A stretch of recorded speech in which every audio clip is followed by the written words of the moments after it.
Magandang umaga mga kabay. So meron po akong estimate dito. 39514 letter A.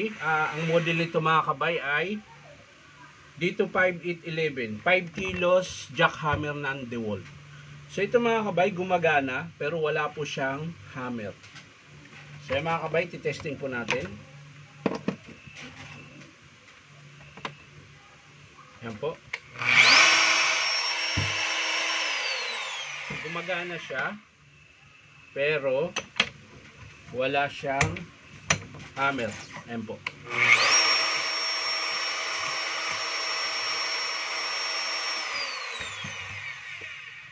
So wala po siyang bayo mga kabay.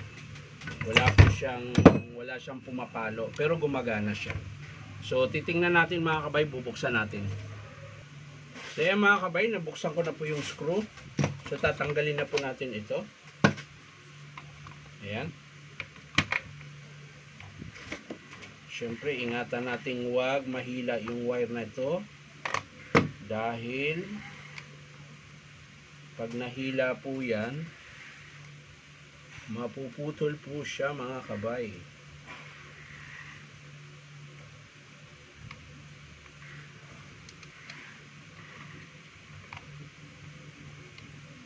Yan.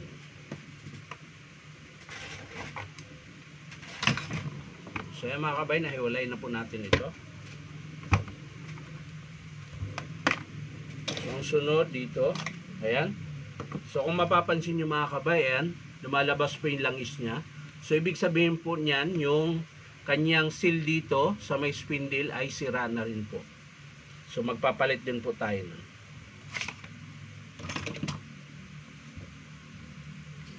So yung carbon niya mga kabay ay kalahati pa po. So hindi na muna tayo magpalit ng carbon.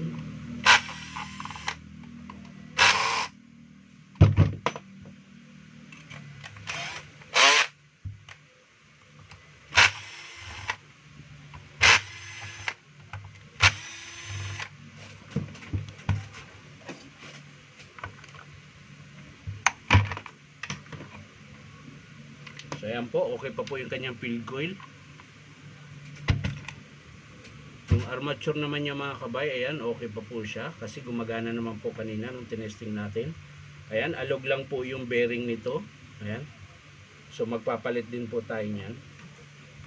Pero syempre, unahin natin dito. Ayan. Kasi dito po yung kanyang connecting rod. Ayan. So maaring putol po yung connecting rod dahil wala po siyang pumapalo. So dito po natin malalaman pag nakalas po natin ito. Kailangan natin ng basahan.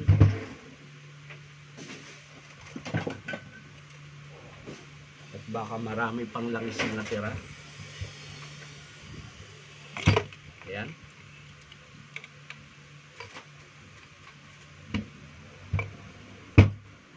So ayan mga kabay, durog po yung kanyang connecting rod.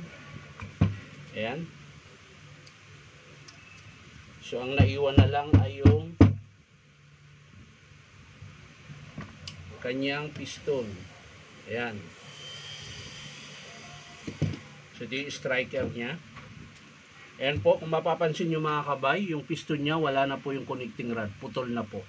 Tsaka durog-durog na po siya. Ayan na po siya. Pera-peraso na. So ang sira nito mga kabay, ayan, papakita ko sa inyo.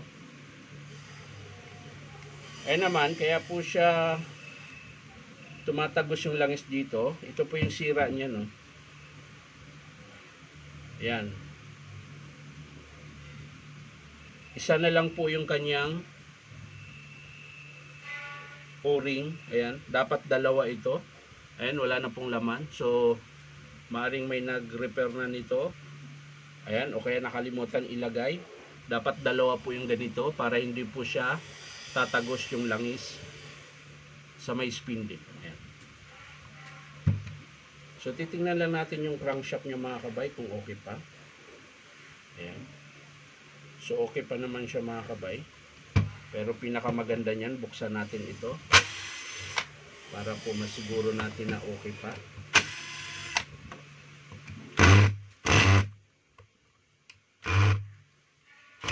Ayan. Tigas.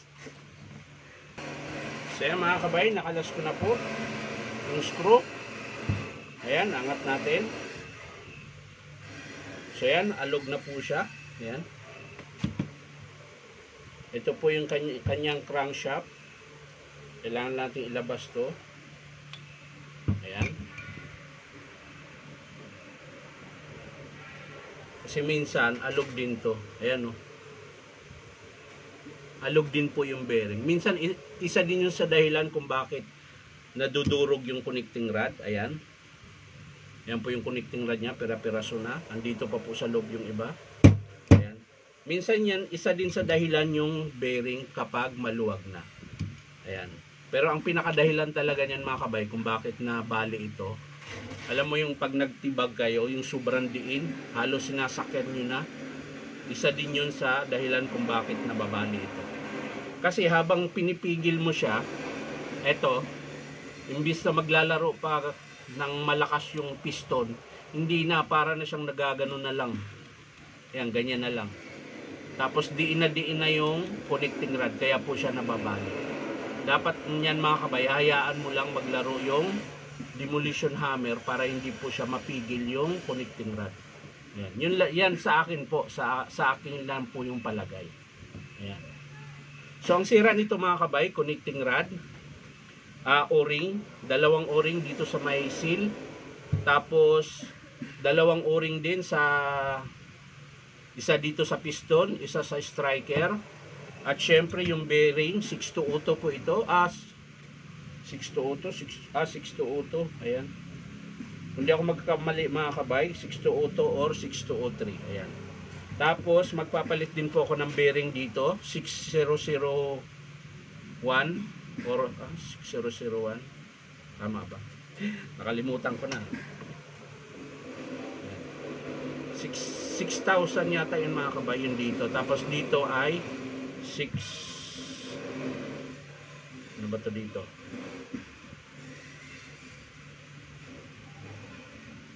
608 naman po ito mga kabay, yung sa crankshaft nya. So ulitin ko mga kabay, magpapalito tayo ng 6203 na bearing, 6,000 na bearing, 608, 1, 2, 3, 4, 4 na o-ring at yung kanyang connecting rod. Ayan. So hindi ko na po ipapakita kung paano buuin mga kabay, papakita ko na lang sa inyo mga kabay kapag in-approve ng customer. So ayan mga kabay, sa mga gusto magpa-repair, punta lang po kayo dito sa 530 T. Alonso, Santa Cruz, Manila. So maraming salamat mga kabay. Bye-bye.